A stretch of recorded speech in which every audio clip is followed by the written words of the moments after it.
ফোনের এই সেটিংসটা যদি করে রাখেন তাহলে আপনার এমবি খুব কম খরচ হবে। হ্যাঁ, আপনারা যারা মোবাইলের ডাটা ব্যবহার করে থাকেন তারা কিন্তু এই সেটিংসটা করে রাখতে পারেন, এতে করে আপনার ডাটা খরচটা কম হবে।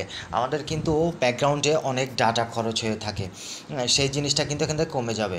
এটা হচ্ছে আপনি আপনার ফোনের সেটিংসে চলে যাবেন। হ্যাঁ, সেটিংসে যাওয়ার পরে যেমন আমি আমার ফোনের সেটিংসে চলে আসলাম। এই সেটিংসে আসার পরে উপরে নেটওয়ার্ক অ্যান্ড ইন্টারনেট দেখতে পাচ্ছেন, এখানে আপনারা চলে আসবেন। এখানে আসার পরে নেটওয়ার্ক ম্যানেজমেন্টে চলে যাবেন। আপনারা নেটওয়ার্ক ম্যানেজমেন্টে গেলে এখানে যে ডাটা নেটওয়ার্ক, আপনি যদি ডাটা চালু করে থাকেন, আপনি যদি সিমের ডাটা ব্যবহার করে থাকেন, তাহলে আপনি যে সিমটাতে ব্যবহার করবেন, এই যে উপরে দেখতে পাচ্ছেন এই যে সিম 1 সিম 2, আপনার সেটে যে সমস্ত অ্যাপ্লিকেশনগুলো আছে দেখেন এখানে টিক মার্ক থাকলে আপনি এই টিক মার্কগুলো বন্ধ করে দিবেন। তার মানে আপনার ডাটা চালু করলে যদি বন্ধ থাকে সেই অ্যাপগুলো কিন্তু চলবে না, মানে ব্যাকগ্রাউন্ডে কিন্তু তারা কোনো ধরনের এমবি ব্যবহার করতে পারবে না। আপনার যেটা প্রয়োজন হবে আপনি সেগুলো শুধু এভাবে টিক দিয়ে রাখবেন, বাকিগুলো কিন্তু আপনি টিকটা উঠিয়ে দিবেন, তাহলে আপনার এমবি খরচটা কম হবে।